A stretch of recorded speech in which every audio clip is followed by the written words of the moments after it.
Hi hello నమస్తే welcome back to iDream media. ఈరోజు మనతో ఉన్నారు ఇమిగ్రేషన్ కన్సల్టెంట్ అయిన వేదాంత్ గారు. సో ముఖ్యంగా ట్రంప్ రేడియో ఇంటర్వ్యూలో ఇచ్చిన టూ మేజర్ అప్డేట్స్ గురించి మాట్లాడుకుందాం సార్తో.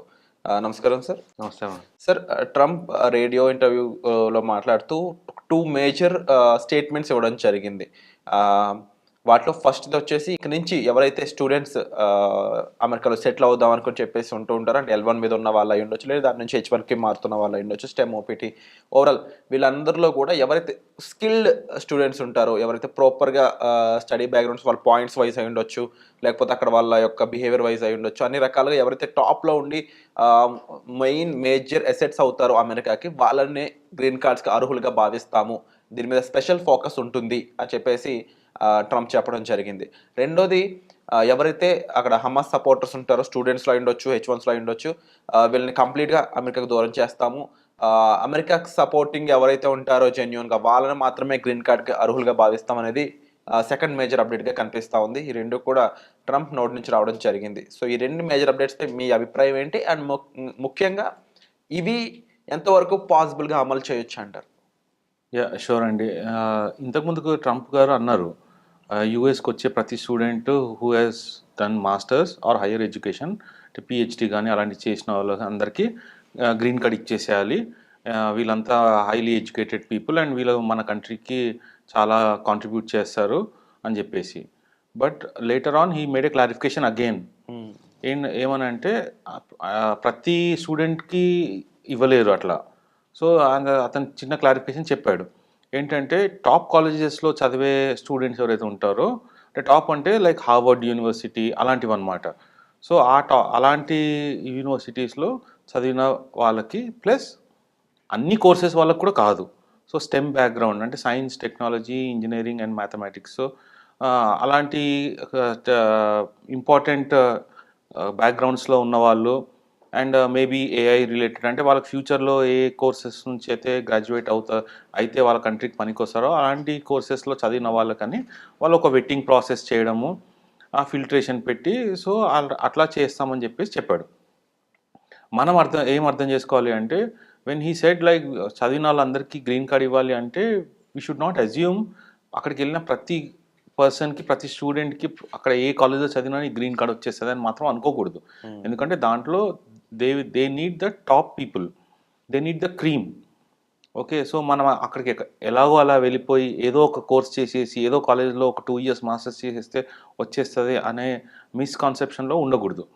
So what he meant is you come here, ఒక మంచి కోర్స్ తీసుకొని ఒక టాప్ కాలేజ్లో మీరు చదివి గ్రాడ్యుయేట్ అవుతే వాళ్ళకి మనం కన్సిడర్ చేయాలి అని చెప్పేసి.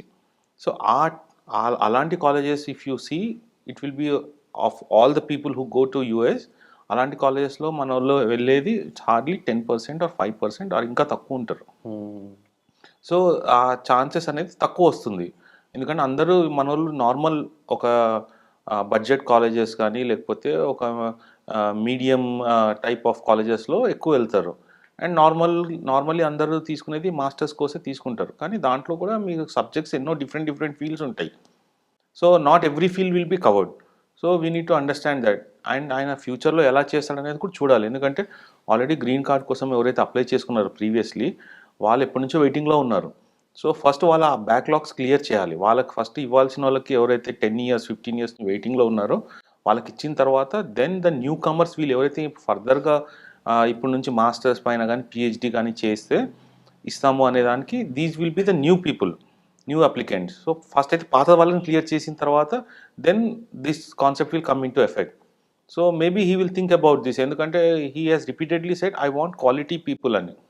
సో క్వాలిటీ పీపుల్ అంటే ఏంటి, లైక్ అతను వాళ్ళ కంట్రీలో పనికొచ్చే వర్కర్స్, వాళ్ళ కంట్రీకి కాంట్రిబ్యూట్ చేసే డిగ్రీస్, దేంట్లో అయితే వాళ్ళు ఇన్వెస్ట్ చేయగలుగుతారో ఫ్యూచర్లో వాళ్ళకి దేనికి పనికి వస్తుందో అలాంటి వాటిపైన ఇన్వెస్ట్ చేసి వాళ్ళకి ఒక గ్రీన్ కార్డ్ ఇస్తే వాళ్ళు ఫ్యూచర్లో పర్మనెంట్గా అమెరికాలో ఉండి they will be helpful to the country అనే ఫీలింగ్ వాళ్ళకి. ఇలా చూసుకున్నట్లయితే మీరు చెప్పినట్లు చిన్న చిన్న కాలేజెస్ అనేవి వీళ్ళు ఎక్కువ మేజర్గా H1కి అంటే సెలెక్ట్ అవ్వడం కానీ, లేకపోతే అక్కడ గ్రీన్ కార్డ్ సంపాదించడం కానీ ఎంతవరకు పాసిబుల్ ఉంటుందంటారు? చిన్న కాలేజెస్ అంటే like as long as they are listed and recognised and they are not black listed or anything, so ఆ చిన్న కాలేజ్ నుంచి చదివినా మీరు you will be eligible for OPT and then H1B as long as you follow the right rules and all.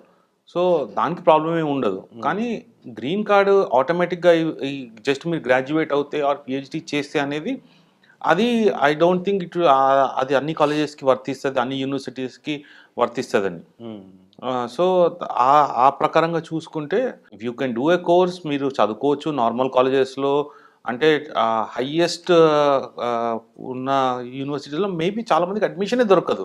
మనం చదువుకోవాలనుకున్నా కానీ అక్కడ entry itself is very hard. So you have to go for other universities which are available. And అక్కడ Hamas సపోర్టర్స్కి కానీ లేకపోతే other supporters other than America ఇంకా దేనికి సపోర్ట్ చేసినా వాళ్ళకి మేము గ్రీన్ కార్డ్ ఎలిజిబిలిటీ అనేది తప్పిస్తామని చెప్పేసి చెప్పడం ఎంతవరకు పాసిబుల్ అంటారు? ఎలా గుర్తిస్తారు అసలు అదర్ సపోర్టర్స్? ఇది ఏంటంటే ఇది కొంచెము అంబిగ్యుయస్ మ్యాటర్ అనమాట. అదే ఇప్పుడు ప్రీవియస్లీ ఇంతకుముందుకు ట్రంప్ ఇట్లా అగెయిన్స్ట్ యుఎస్ అంటే ఇప్పుడు ఆయన పాలసీ చూస్తే is always favouring US and US citizens. So America first అనేది ఆయన స్ట్రాంగ్గా ఆయన ఫిక్స్ అయి ఉన్నాడు. సో అమెరికా అగెయిన్స్ట్గా అంటే టెర్రరిస్ట్ ఆర్గనైజేషన్స్ ఎవరైతే ఆపరేట్ చేస్తుంటారో వాళ్ళ వాళ్ళ మనం సపోర్ట్ చేసుకుంటూ అంటే సపోర్ట్ అంటే మనం అక్కడికి వెళ్ళి వర్క్ చేయాల్సిన అవసరం లేదు వాళ్ళకి, or you don't need to be a terrorist.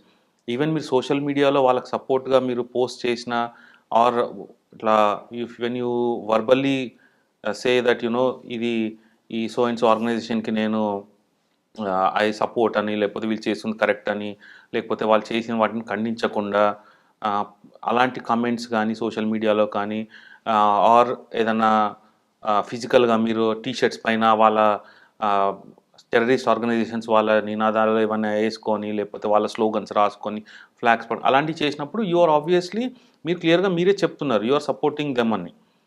Okay, as a person మీరు ఆ ఆర్గనైజేషన్తో అఫిలియేట్ డైరెక్ట్గా అవ్వకపోయినా కానీ వాళ్ళు చేసే పనులను మీరు కండెమ్ చేయకుండా if you are supporting them online or physically it is a clear indication you are anti American అని.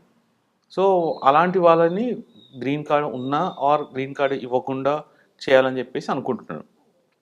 సో ఇది యుఎస్ సెక్యూరిటీ రీజన్స్లో he is thinking in that way. So that is to some extent it is correct.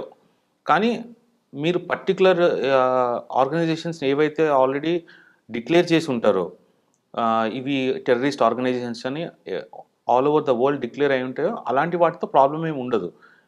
That nobody should you know be associated with those kind of organisations, దాంట్లో డౌటే లేదు. But మీరు మీకు ఫేవరబుల్గా ఉండే కంట్రీస్కి మాత్రం మీరు సపోర్ట్ చేయాలి, మీకు అగెయిన్స్ట్ ఉన్న కంట్రీస్కి మీరు సపోర్ట్ చేస్తే నేను సిటిజన్షిప్ క్యాన్సిల్ చేస్తాను లేకపోతే గ్రీన్ కార్డ్ ఇవ్వము అనేది that is a wrong thing.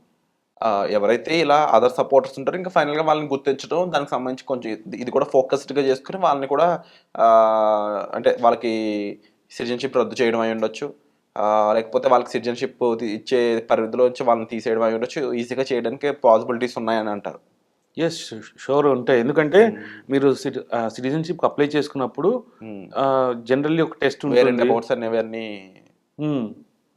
So తప్పకుండా ఈ మేజర్ 2 అప్డేట్స్ కూడా మన ఆడియన్స్ చాలా యూజ్ అవుతాయండి. అండ్ మీకు మరింత గైడెన్స్ అండ్ అవేర్నెస్ కావాలి, మీకు సంబంధించిన ఫ్యామిలీ మెంబర్స్లో ఉన్న వాళ్ళు అమెరికాలో ఉండొచ్చు, L1 స్టూడెంట్స్గా లేకపోతే H1స్గా, అయితే వాళ్ళకి మరింత గైడెన్స్ కావాలి, సపోర్ట్ కావాలి, అక్కడ ఎంబసీ నుంచి అయి ఉండొచ్చు అనుకున్నప్పుడు మీరు డిస్ప్లే అవుతున్న నెంబర్స్ కాల్ చేసి వేదాంత్ గారితో పర్సనల్ సపోర్ట్ అని తీసుకోవచ్చండి. మీకు ఏ డౌట్ ఉన్నా సరే కామెంట్ సెక్షన్లో కూడా మెన్షన్ చేయండి.